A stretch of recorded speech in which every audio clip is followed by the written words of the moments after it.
Hey friends, Mike Myers here with the Songwriting for Guitar podcast, episode number 30? We made it to episode number 30. And this week for episode number 30, Bree Noble. Now, before we get into that, I want to let you know that I'm hosting a 4-week live masterclass on how to arrange, dial in better tones, and start mixing your own guitars. There is no reason why you can't be doing this shit from home. Because right now in the pandemic, one thing has made it abundantly clear: we don't need expensive studios to get things done. Sometimes all we need is a little guidance, a little mentorship, and just a push to get us moving, because I've seen so many songwriters gain traction in this area and start making money from home. So if this is something that you're really intrigued, that you're looking to do this, all you have to do is go to songwritingforguitar.com and click Tracking Like a Pro Masterclass to reserve your spot. Everything kicks off April 10th. Now, Bree is a fantastic singer and songwriter. She's also the founder of the Women of Substance Radio and Podcast and the founder of the Female Entrepreneur Musician Podcast. She has a fantastic course called The Profitable Musician, and her goal is to help female musicians understand that tricky and messy world of promotion. I gotta say, I learned a ton in this episode, so we're just gonna jump into it. Episode number 30, Bree Noble.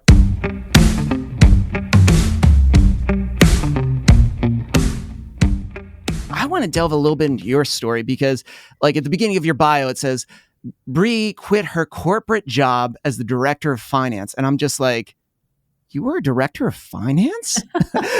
And it's just like, because I just assumed it was always music. Because when I talk to people, I did music. And it was related. You were at, it was the US top 15 opera company in the world.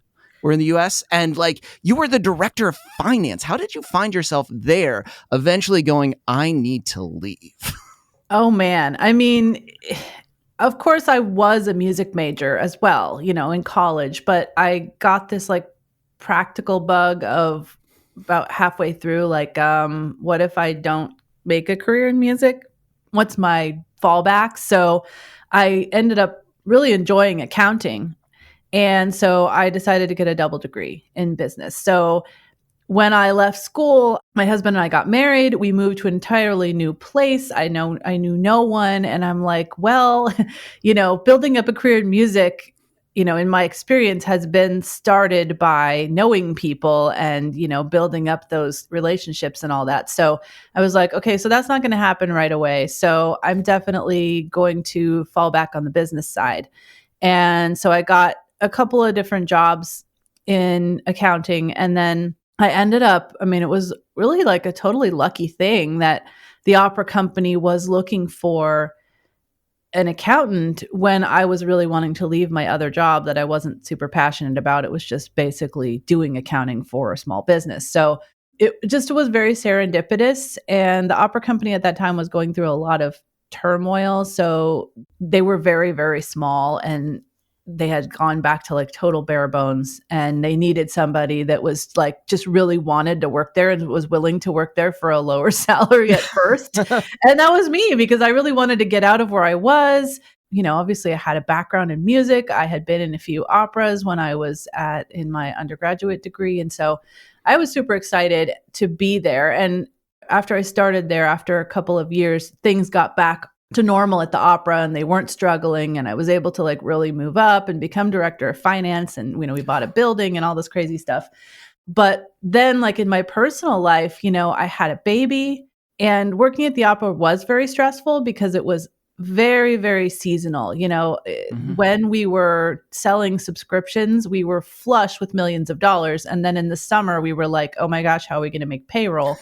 So that was super stressful. It started to take a toll on my health after having my daughter, trying to juggle working, finding a decent babysitter. My husband and I were trying to juggle our schedules, and it just got super stressful. And it was really taking a toll on my health that I ended up in the hospital with Crohn's disease.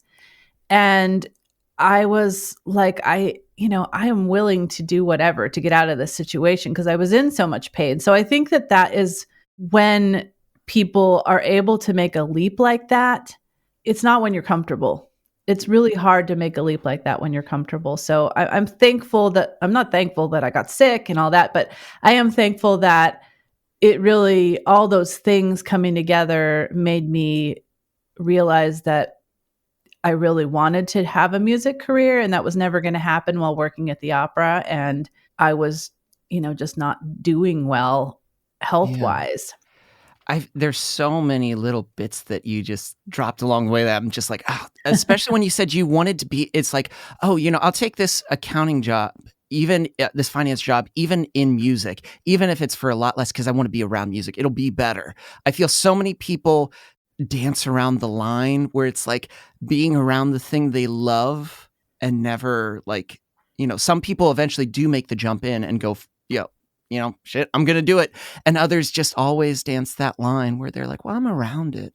It So was that's like, good. it was awesome and also horrible at the same time. Like you said, like you're so close to touching that thing, but you can't quite touch it. So I loved being around all the creatives and the music and being able to sit in the front row at the opening night and go to all these fancy parties. And that was amazing.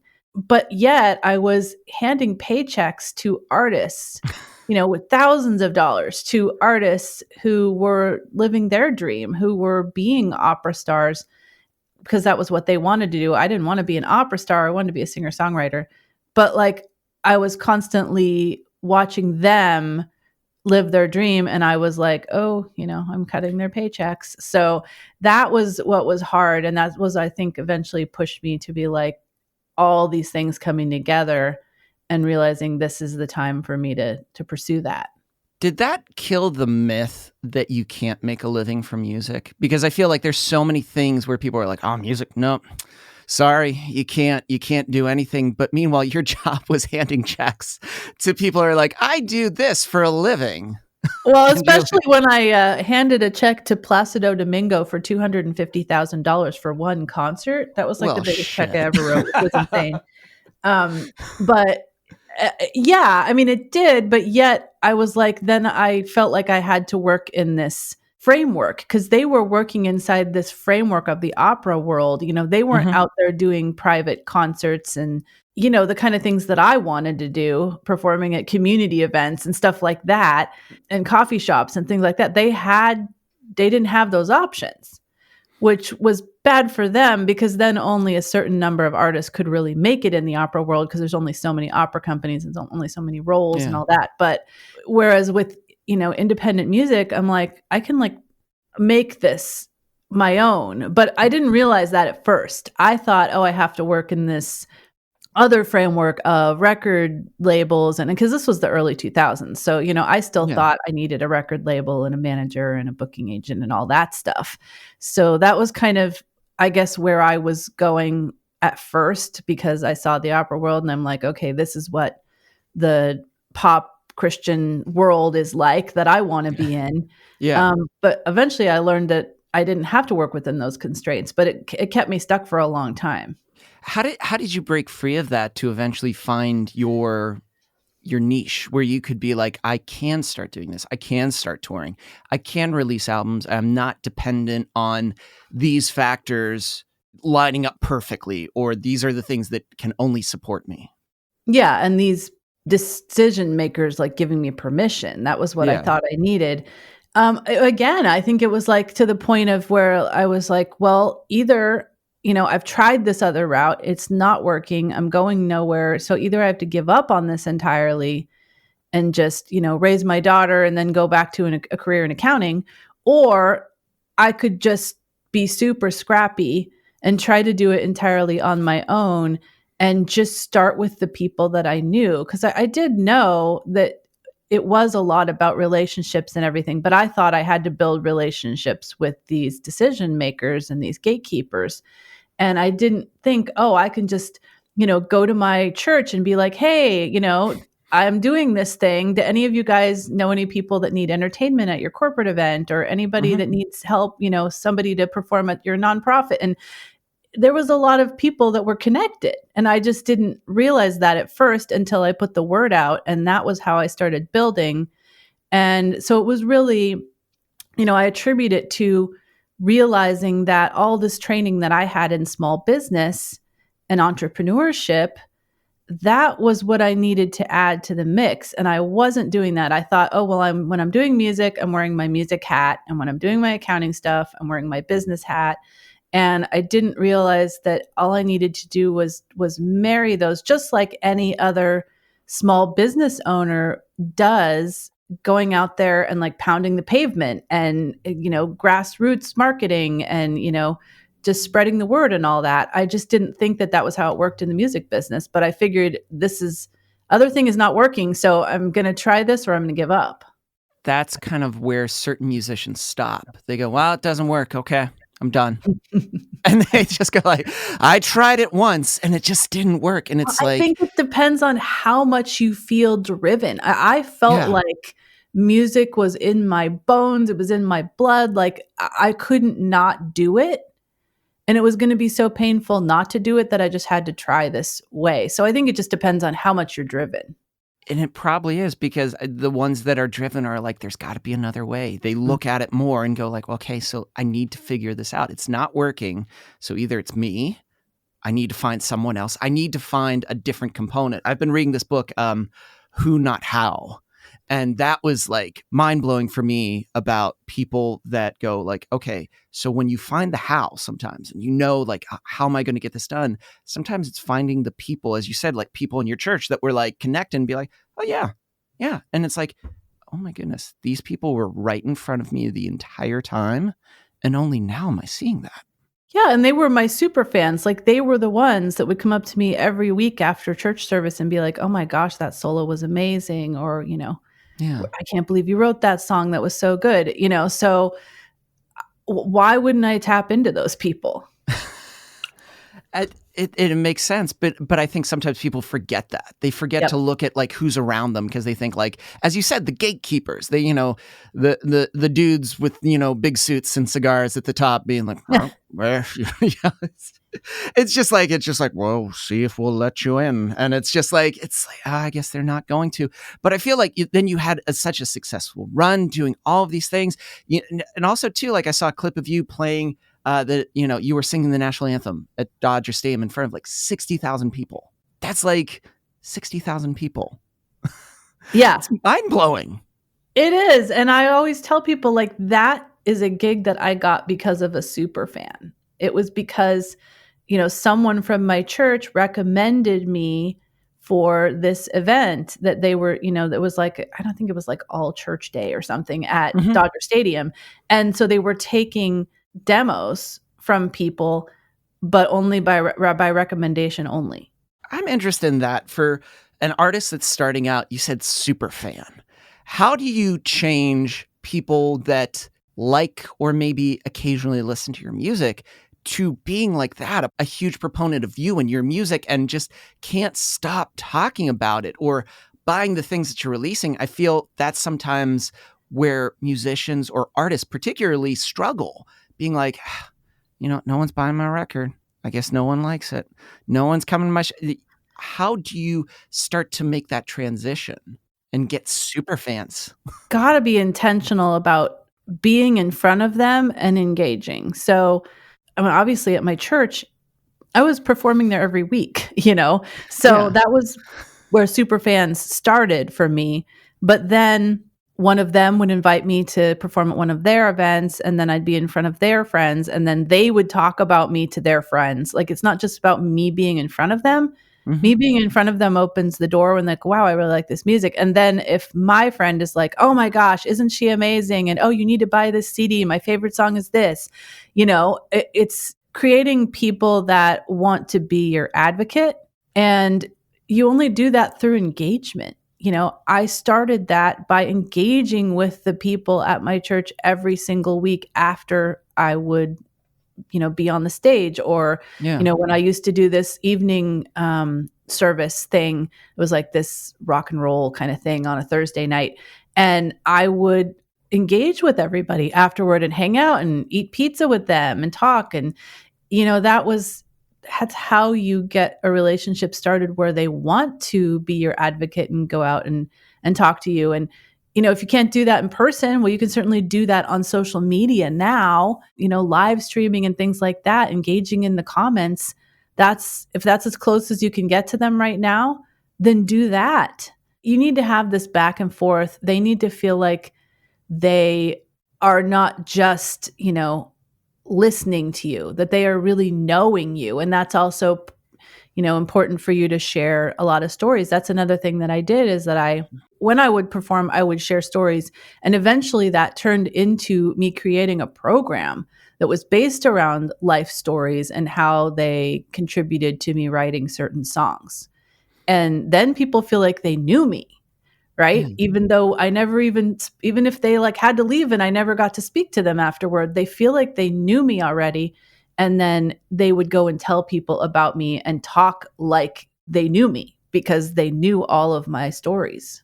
Yeah, again, so many good points that you touched on there. I feel occasionally musicians are resistant sometimes to social media and like Mhm. engagement, because they're just like, I don't have time for that. It's not important. My songs are what's important. None of that is, and it's like, I get that sometimes, but it's like, you're missing an important piece of the puzzle, that when you're spinning your wheels, it's like, okay, well, are you talking to folks? No, I don't have time for that. I don't engage with that. Then that creates that separation, that stark contrast between like, I'm here and you're here. Oh yeah, I call that the invisible wall. And I definitely, when I first started, I kind of had that too. Mhm. Like, I was like, "Well, I'm on the stage and they're down there." And if, I don't know, it was never intentional. Once I realized that that was happening, like, subconsciously for me, I'm like, "This is not a good thing." And that was when I really jumped into being sure to engage with people. I was always at the CD table afterward. I'd always have help so I could talk to people and stuff. And I think that with social media, I think that once you start engaging, you'll be hooked. You'll be like, this is so cool. Like, they're telling me how much they love my music. They're telling me specific things they like about it, and it will like feed on itself. And you'll want to see what everybody's saying every day to you, especially if you're, putting out posts that are meant to draw engagement out.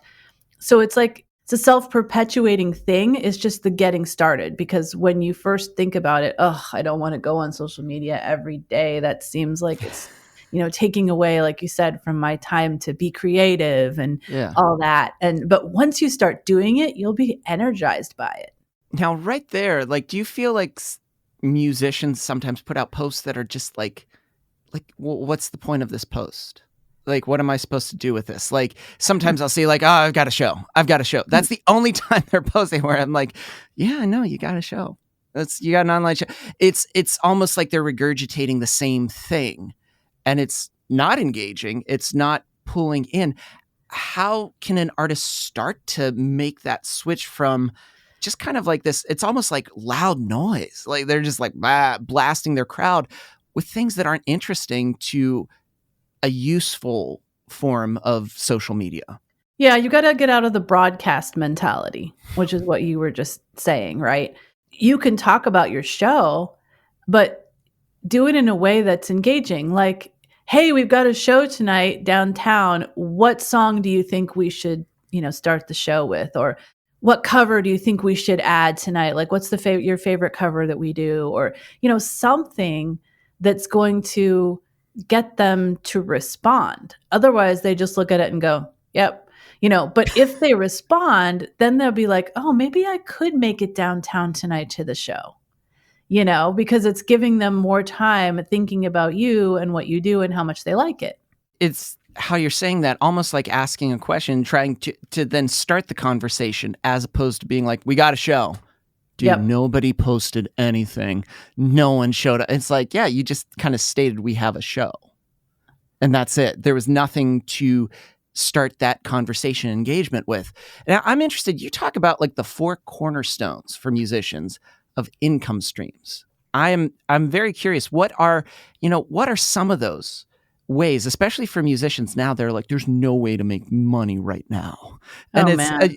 I know it's always the blanket statement of just like, there's no way that we can do this right now. We're in a pandemic, man. We can't do anything. And it's like, yeah, you can.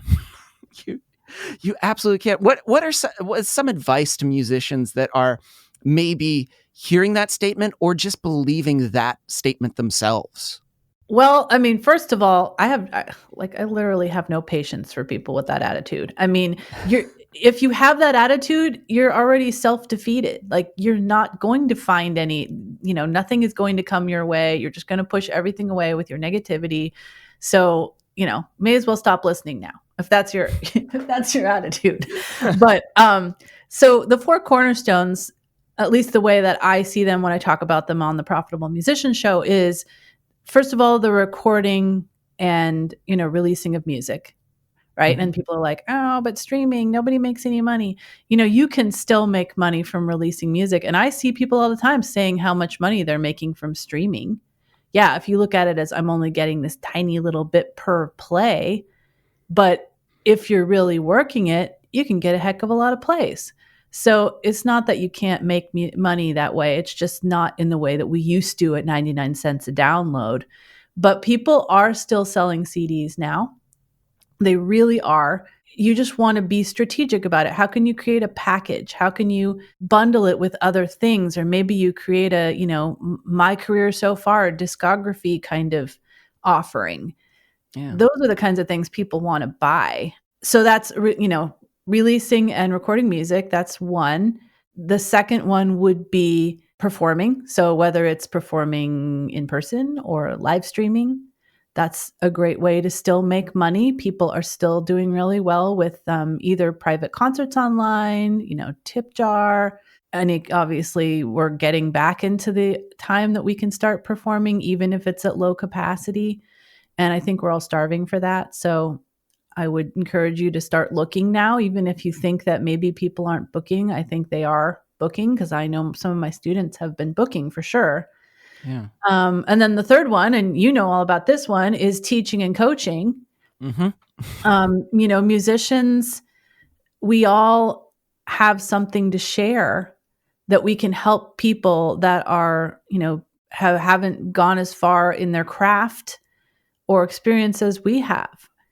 I know, tons of musicians who are teaching songwriting, teaching voice, teaching instrumental stuff, recording online courses, teaching in group, teaching online or in person, private, online or in person. There's so many ways that you can help upcoming musicians, and you may not realize that you have enough knowledge to help somebody. I can totally relate with that. Yeah, you can. But because it was just like I fought because I thought, what do I know? Like seriously, what can I give? I don't know that much. I remember when I was offered the first job for teaching, I declined it at first. And then I was just like, and I realized I was working at a car wash. And then I was like, I know. It seems I know. That's the response it should get. But I was immediately like, oh, I don't know. What am I going to teach them? I'm going to teach them how, I'll teach everything I know within the week and it's going to be done. And how can I make a viable income from that? That was beyond bull. And I remember we're like 4 lessons in and some of these students were just talking still. And I'm like, we haven't even picked up the guitar yet.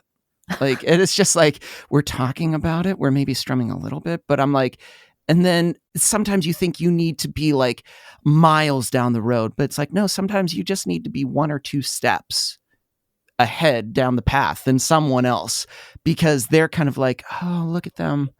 They're 2 steps ahead. They're way better. And meanwhile, it was just like, it was the most fulfilling thing I could ever do because yes, I could make an income from it, but the relationships and then getting people to start believing. And you probably feel the same when you see someone go from this particular mindset of, well, maybe I can, to eventually being like, they own the thing and how they walk in the room is completely different than maybe a couple months ago. It's crazy. And it is like very, very addicting, to see that. It's like, oh my gosh, like I helped this person make this change. That is so cool.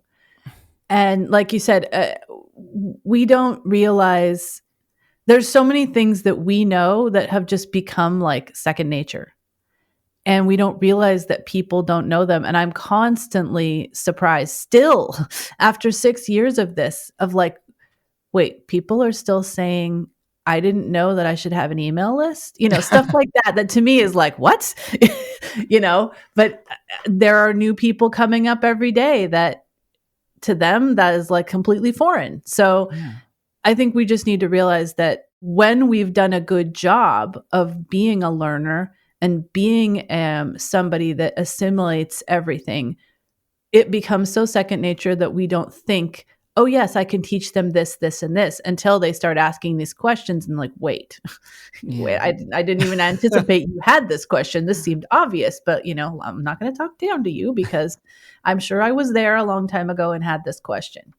I just had to chime in on that because I was just like, oh, yes, to everything that you were saying, because so many people go, I can't teach. And I'm like, you totally can. Like you can absolutely, because your perspective, because each person's perspective is so valuable. Like the way that I teach songwriting and guitar is maybe not the way that someone else is going to teach. And that's totally fine because that's also their experience and their perspective, which is just as valuable as mine. And I realize sometimes when people are paying me, they're not just paying me for the knowledge of the guitar, but my perspective on the thing that I've done that I didn't find valuable at first. I was just like, it's just mine.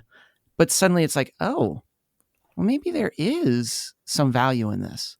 Not just like long term, but also I can put a monetary price on this thing. And that was hard to do for a while, to fight that, because I was like, I shouldn't put a price on it. Other musicians can't pay for this. This shouldn't be a thing. And I realized any valuable content I got that I used, I paid for because I saw the value of it. And I was like, no. You're giving me something important. I'm putting money down. You have my attention now. That's right. Absolutely true. And think about all the money that you put in to get into where you are now. What's the fourth one? Okay, the fourth one is just a recurring income stream. So, things like Patreon, like recurring and like higher level, things like music licensing or doing a crowdfunding campaign, maybe affiliate income. Like there's a lot of other things that you can add on. Maybe you're, writing songs for pay, custom songs and things like that. So those are the four. That fourth one is a little bit of a catch-all because there's so many things that people don't think about. There's so many, especially when you said, years ago before I started sync licensing, I had no idea what that was. It was just like, oh, that's interesting. I wonder how you get your music into television. And then it was just like, it was a thought. And then eventually that thought ate away to where, I went down that route. And and I was like, how come nobody told me about this? Here I was chugging along in a band van thinking this was the only way. But meanwhile, it's just like, I could sit at home and do this. Like, I don't have to be, in an expensive studio. There are music supervisors, there are libraries looking for music desperately, being like, is anyone out there? And I'm like, I could do that. It's revolutionary. And there's so many things, affiliating for someone, Patreon. I feel like some of those things, people are like, oh, I have resistance, but they're missing out on so many possible avenues. They're limiting themselves when they're just saying like, it can only be this one thing. Yeah, definitely. And I mean, also, I guess it kind of falls under here, but it also kind of falls under recording is, you can do studio work from home. I did it for years, even way back when I first started. Even before I started my music career, when I was still working at the opera, I did recording from home where I was paid, to record for other songwriters, vocal demos and things like that. I even did some arranging from home.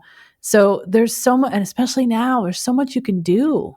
It's interesting when people don't do that. I'm just like, you're giving me even more income, which I thank you, but I don't have enough time to track guitar for everyone in the world. But it's interesting when some are like, no, I only work on my music. And those are the ones that spin their wheels. But the other ones that are open to the things that you mentioned, number one, suddenly feel empowered.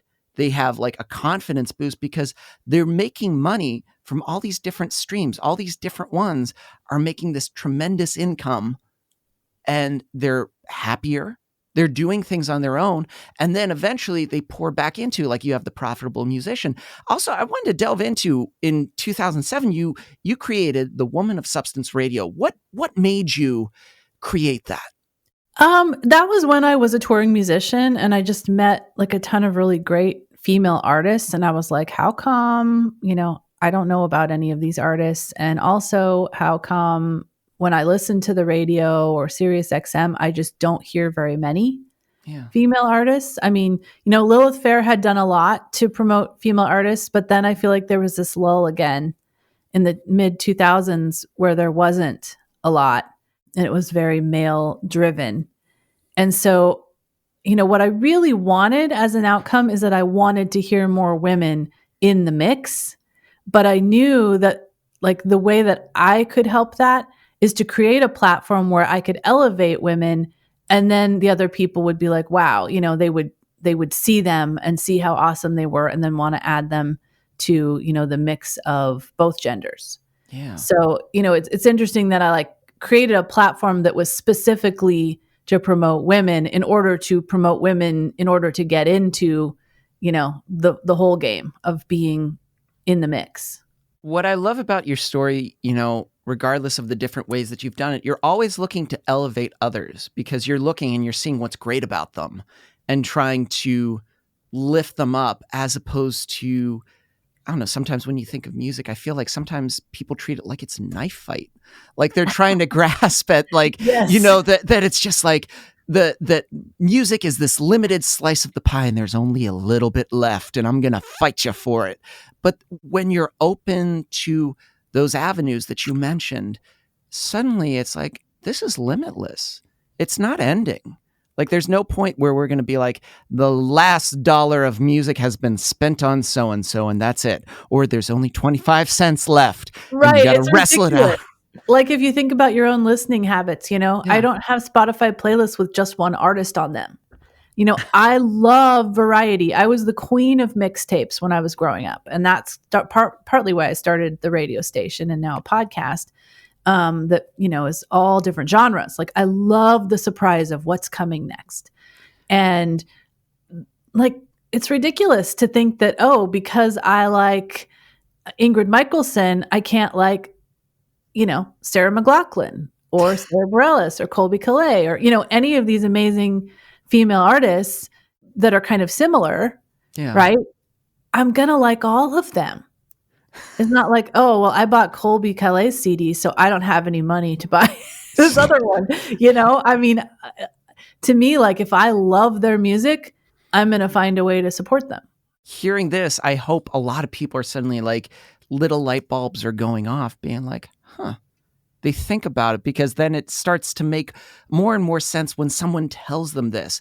And I feel that's what your classes do and your podcast. I feel like you're always informing others. Like for an artist that's maybe listening right now, that's in that point where things are resonating and they're like, they're on that fence. They're on that cusp of starting to jump in.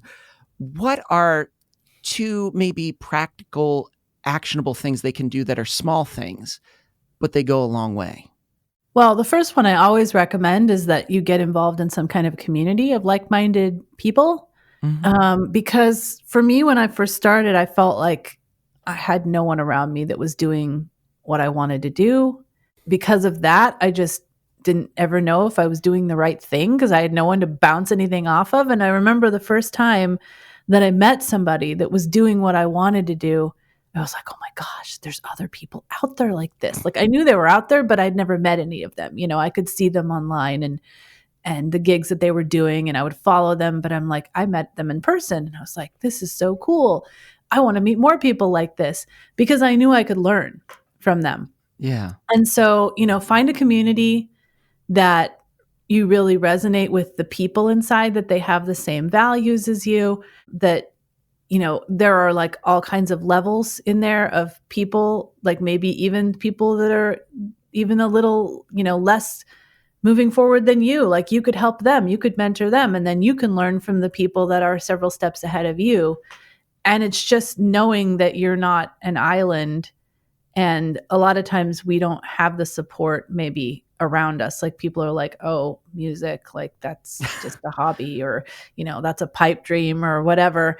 And not like, musicians don't know about all these income streams. Let me tell you, the rest of the world really doesn't know. They just think that performing is the only way, and recording, and selling CDs, which they think no one's buying anyway. So, we need to be around people that are going to give us that positive reinforcement and support and stuff. So find a community that fits for you. For me, I've created the female indie musician community on Facebook, and actually now we have a Clubhouse club, which is cool, for women that need that kind of support.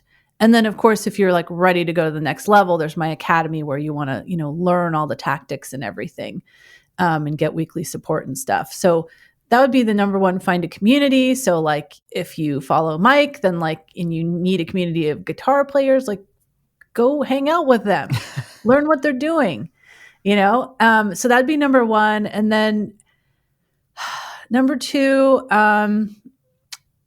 quick win. I mean, I would say start an email list, because you need a place where you can engage with your fans in a location that is yours. You need to have a website, you need to have an email list, because you don't know what's going to happen with social media tomorrow. There's all kinds of craziness going on right now with Facebook and Apple and the other day I couldn't post something because it said that I was sending news to Australians and that was now banned. And I'm like, what?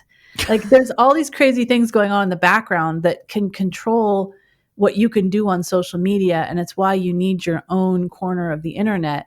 And that is a website and an email list. So in case one of those goes south that you were counting on, if suddenly your Instagram, gets shut down and you've got, 10,000 followers, suddenly you can't communicate with them. So make sure that you're getting people off of those channels and into your world, so you can always communicate with them no matter what happens. And that's how you can create super fans. I wish I met you in 2009, because I remember our band was so reliant on MySpace. We had such huge success. The plays were crazy. We could send such out a good example. I know it is, isn't it? And it was. We could send bulletins to specific areas.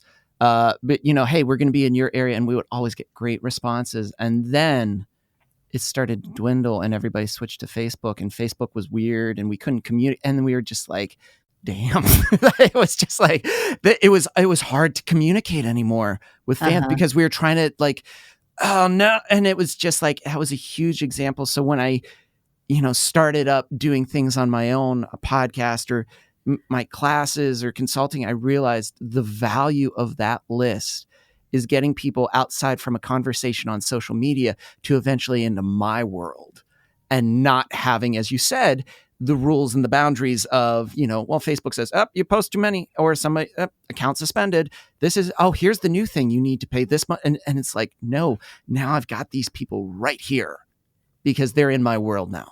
Yeah. I'm so thankful that I did that as a musician first. And I mean, it was old school, right? Like I think I had like List Baby or something. I mean, the emails, they weren't the prettiest thing in the world. And, but I grew that list, and I held on to it, and I moved it up and up to better and better platforms. And then, with Women of Substance, I always focused on getting people's emails. And because of that, I was able to do what I do now, because I had a huge list of women that I could help. Yeah. So, you don't ever know where you're going to be a year or two from now. But if you've got your fans in your corner, in your email list, then, they'll support you. Like I've seen people make pivots to do different things with music, and their fans have followed them. But you've got to make sure to capture them. You've got that stickiness, or else they'll forget about you. It's almost like a fan is like a great idea. If you don't get it down on a voice memo, you're not going to remember it. It's just like, yep, so true. It's just like, don't say you're going to remember. You're not. Get them on the list and record that idea on the voice memo, because you won't remember. Bree, all of what you said, I feel is like so valuable. And if people want to find out more about you, follow you, where can they go? Well, oh my gosh, so many places. So I recommend you check out my podcasts, The Profitable Musician Show, all about income streams, the four cornerstones like we talked about. That's at profitablemusician.com and on all podcast apps. If you are a female artist, you definitely want to check out the Female Entrepreneur Musician podcast. That's at F as in female, E as in entrepreneur, musician.com, or on all podcast apps. That's been around for 6 years now. And then like I mentioned, if you need a community, definitely go to Facebook and join our female indie musician community. And we would love to have you. And there's so many great people in there that you can learn from. That is wonderful. Bree, thank you so much for spending time. I'd love to have you back because this was just wonderful and full of so many tidbits that I think people are going to find so helpful. Thank you. I had a great time. You asked some great questions.